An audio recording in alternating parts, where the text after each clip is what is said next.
Welcome to Thomasville Insights with the City of Thomasville. On the podcast, we'll talk to experts on everything from Thomasville history and events to daily operations and city business, all while having some fun in the process. Welcome to Thomasville Insights with the City of Thomasville. I am your co-host, Ricky Zambrano, and I've got my main man here, Austin Reams. Ricky, what a great day to be alive. How you doing today? It is a good day. Got my workout in this morning and made it through. That's right. That's the important part. That's right. Made it through. That's it. And, new routines as we get to this side of August, a couple of new routines coming up here for our community. Yeah, it's back to school time. That's so, right. Traffic is flowing. As always, a reminder, please be watchful of the school zones and, let's be watchful of the kids in the school zones because they're back to school. That's right. That's right. So we have a back to school themed podcast. And again, we have, I'll go ahead and introduce them before we get to the interview, but we have our guest on this show, Dr. Scott Sweeting, who's the superintendent. And also you'll hear from Ashley Palmer, who is executive director of STEM and CTAE. So STEM, just think science, and CTAE, think vocational for those of us old people like myself. And also I have to throw in career development for Ashley Palmer as well. A lot of titles. A lot of titles. They're both obviously from the Thomasville City Schools. And some exciting, man, I'm really fired up about their program. Really kind of, we got the youth council, but just how they're approaching this thing. Part of this program is for the city council to serve as mentors for each of the youth council members. So they will actually rotate through each city council member. They will have an opportunity in 2 different months to be mentored by a city council member. So each council member will mentor each of the kids. It's 10 months, 5 council members, so they'll rotate through them 2 times. So they will get access to them, connectivity. We've connected them with them, and that's not something that's set in XYZ format. That is for the youth council member and the city council member to dictate the terms of how that mentorship works, whether it's a face-to-face meeting, whether it's just accessibility in regards to emailing them questions and talking to them, talking by phone, or whatever the case may be. So that's the beauty of that, is that those kids will have that opportunity, like you said, to kind of get more insight into what is the daily life, what is what it's like to be a city council member, what they deal with, how they connect with the community, how they listen to the community, and all those types of things. Yeah, it's going to be exciting. Again, here we have coming up, we got the interview starting just now. Again, Dr. Scott Sweeting and Ashley Palmer. And hello, welcome everyone. And I just wanted to welcome our special guest today. I have with me and with the show, Dr. Scott Sweeting. Great to be here. Thanks for having me. Yes, and newly crowned executive, Ashley Palmer. Hey, thanks for having me. Yeah. So congratulations on that. But what is executive? Executive of what? Executive Director of STEM, CTAE, and Career Development. All right. Yes. All right. Well, welcome you guys here. I'm gonna talk to Ricky for a second. So. And then we'll get going in the interview. So. Yeah, you could do that. But first, I gotta say that's a whole lot of names and titles and words, and you know what that means. What does that mean? It's not too important. Not too important. The more names you get, the less important you are. Yeah, that would explain why my title's very long. Yeah, exactly. The bigger the business card, the more problems you have. That's right. That's what it goes down to. That's right. It's true. All right, Ricky, I'm going to start with you because you're a part of this project. So I wanted to pull Ricky in, and again, headed into 2026. Our fearless city manager, Chris White, asked the marketing team with implementing the city's first ever City of Thomasville Youth Council. And Ricky tried to join the Youth Council rather than guide it. But anyway, that's another story. But why is this initiative important, Ricky? Well, I mean, it's the bigger part of it is actually this process started dating back, about 8 years, 10 years, and Dominic Ford, our chief HR officer, was one of those that was kind of leading the way, doing the research, and so there's been layers done throughout the years. And Chris White, last year really committed to it and said, let's get this done. And here's what was interesting: that this gentleman sitting on my left shoulder was hired on when Dr. Sweeting took over at the city school system. He came in to meet with me, and he's like, all this excitement, and all these ideas, and all this that, and I'm just like, yeah, we've got a big one that's really gonna get you excited. And then I mentioned to you, he's like, oh my goodness. And I mean, is that what he really sounded like? Yeah, that's what he really sounded like. Took all the air out of the room. Yeah, for real. Yeah. No wonder he's an executive. I think that's why we have to that's why we got to redo the municipal, because I think he damaged it from the excitement. Yeah, I guess so. Okay. But yeah, I mean, obviously, as soon as Ashley and I discussed it, it was just like, yeah, it's a no-brainer in regards to, how do we get that done? But again, going back a step, when we look at this, we are tasked with being leaders of this community as an organization, and that starts with our city council, that starts with our city leadership, and what a great opportunity this is in order to try and impact the future leaders of our community. So really, when it comes down to it, it's just like the internship program attempts to do as well. Impact the local kids that are already in college. We've kind of got a little system going here where, we've got the college internship. Now we've got the youth council that addresses sophomores, juniors, and seniors. And then below that, we have our Summer Youth Leadership Academy that also is available to kids that are in 8th and 9th grade. So, we've got a little train going here of trying to make an impact with students in our community, and we certainly hope that as the years come, we continue to see that. Well, this is a partnership with Thomasville City Schools. Why is this partnership valuable? So as we worked on this, and as we did the research, we found that the municipalities across the state that do have already a youth council in place have all partnered with a school system or a local school. In some areas, they may only have one school system and one high school. In our area, we're blessed. We truly are blessed to have two school systems and a third school in Brookwood, obviously, that do a great job for the community and educating our students.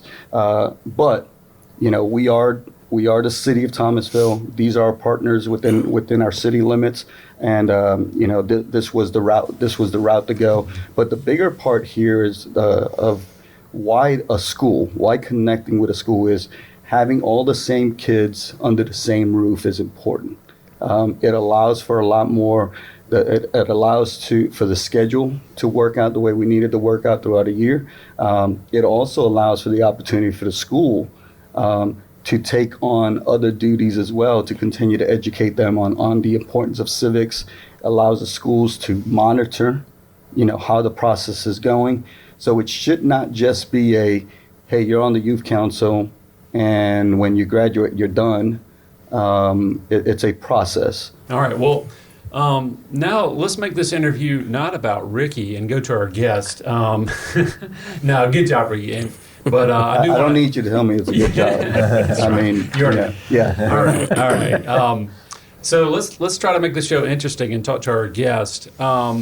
So same question to you, Dr. Sweeting. Why is this important for city schools? I'm going to make this podcast more exciting. That's a high bar. I'm sorry. I will try my best, though. But yeah, we're really excited as Ricky talked about. Providing these kids experience. While they're still in high school, giving them exposure, career exposure, the opportunity for mentorship, through our Bulldog Plus One initiative. It's all about trying to be extremely intentional about giving kids exposure to and opportunities and experiences to different career paths.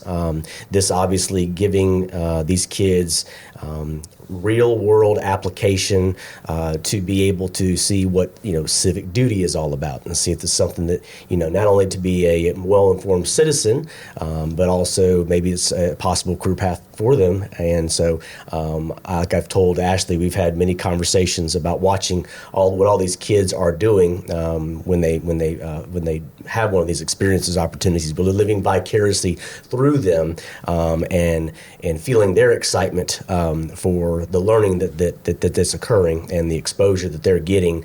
Like I said, all before they even graduate high school, and so that gets kids excited about their future, gives them purpose, and in the same token, that's going to lead to better grades, because all of a sudden school becomes more applicable to them, becomes important. They see the value, and so that's the whole idea behind our our Bulldog Plus One initiative, which this has just been a great addition to that. Ashley, there was a nomination process that was put in place. Talk to us about how the students were identified. Well, so as you know, our students are obviously our utmost importance for us, and we want to make sure that every student graduates with that clear purpose of enrolled, employed, or enlisted, and so with that, our teachers, they're the ones that know the students the best. So we asked them if they would nominate students. They put forth throughout the school about 10 to 15 students that they nominated. And then the students had an application they had to fill out that listed references, that listed why they would be a good council member. And then we had a committee that met with staff at the school, teachers, administrators, myself. Mr. Zambrano was there as well as an advisory role. Ricky was there. Just Ricky. That's right. Yeah. My daddy? Hey, with Executive. executive Mr. Ricky Zambrano. I don't know where he gave himself that title. That's the problem. I just gave it to you. I just showed it upon Thank you, him. Dr. Sweet. But he I'll was take there. that one over what Austin likes to call that other title.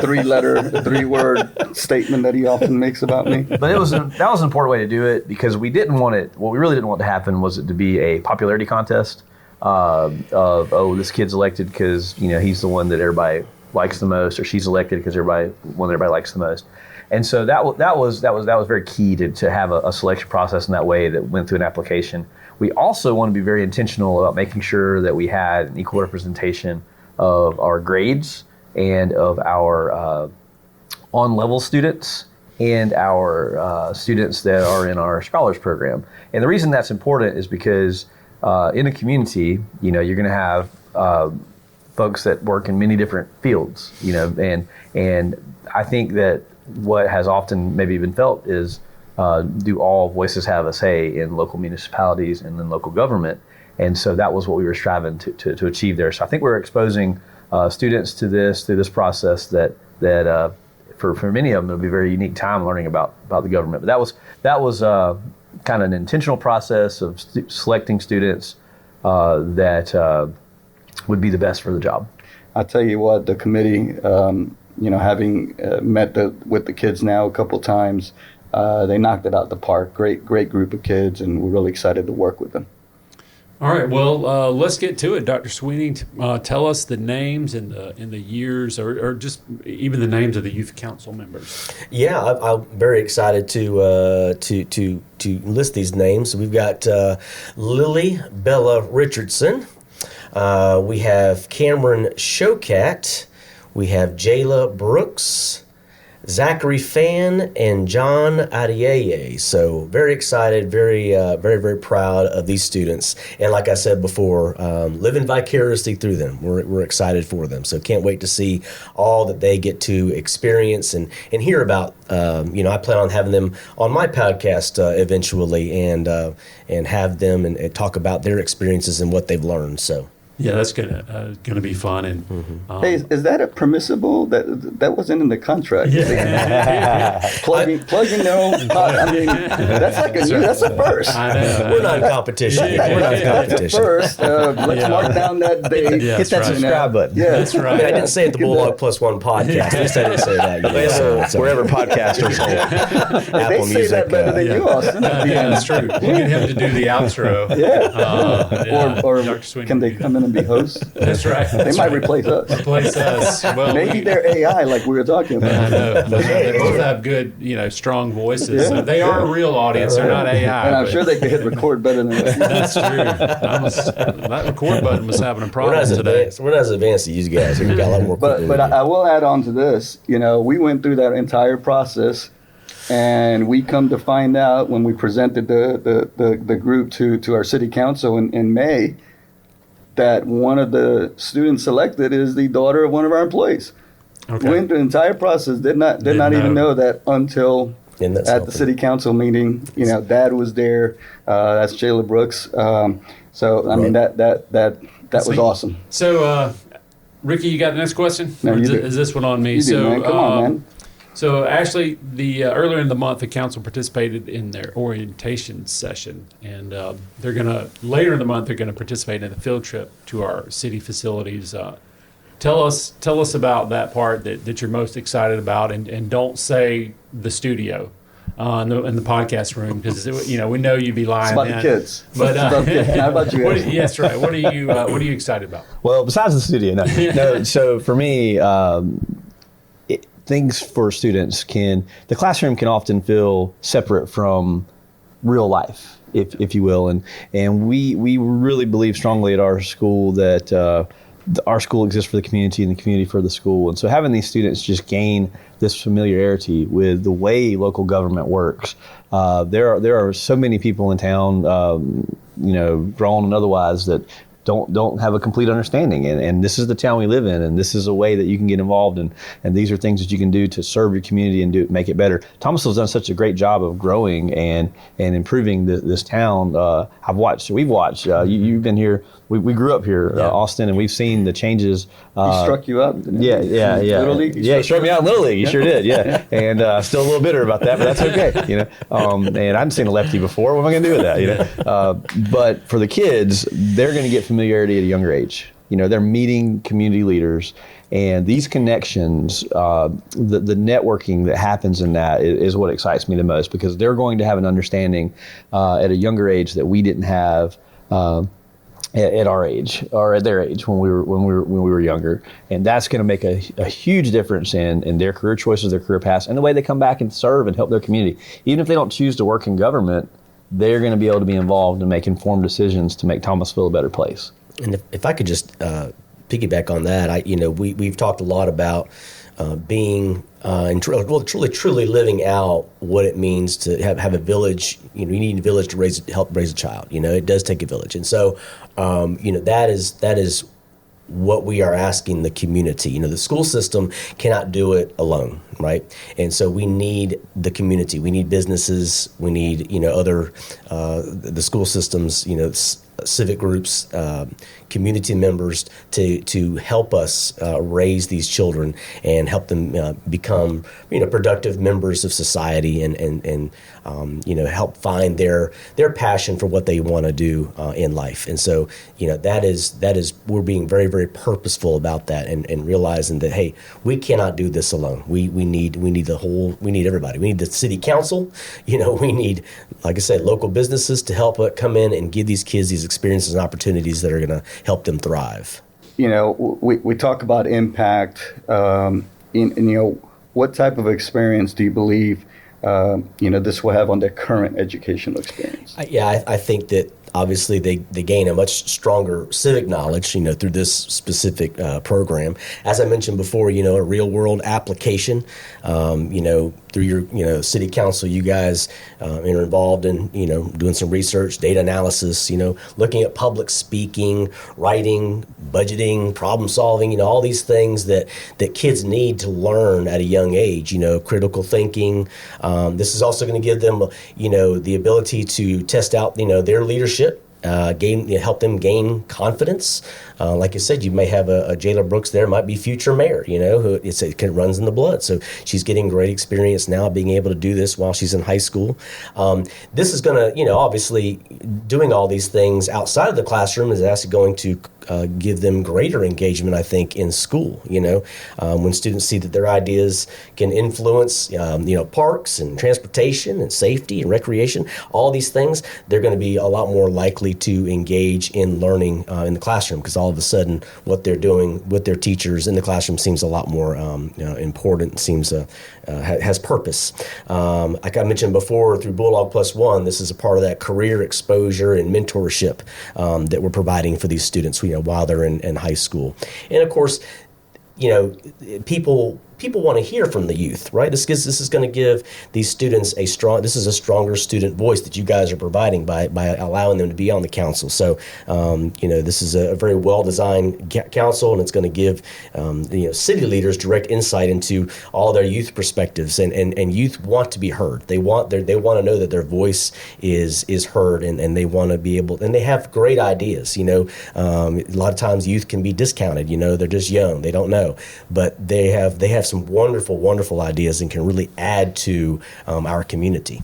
And if we look at it from the perspective, let's just say 5 years down the road, let's just say 5 years from when they graduate, what would be your hope that this experience brings to them 5 years from the point that they're done serving on the council? Well, my hope is, and not just for the council members, but also for all these students that we're working with, that, we've got a lot of wonderful, bright, young minds in our schools, and I want to keep a lot of those bright young minds. Too often, a lot of these students feel like I've got to leave Thomasville, go to Atlanta to find a good job or to be able to do anything with my career.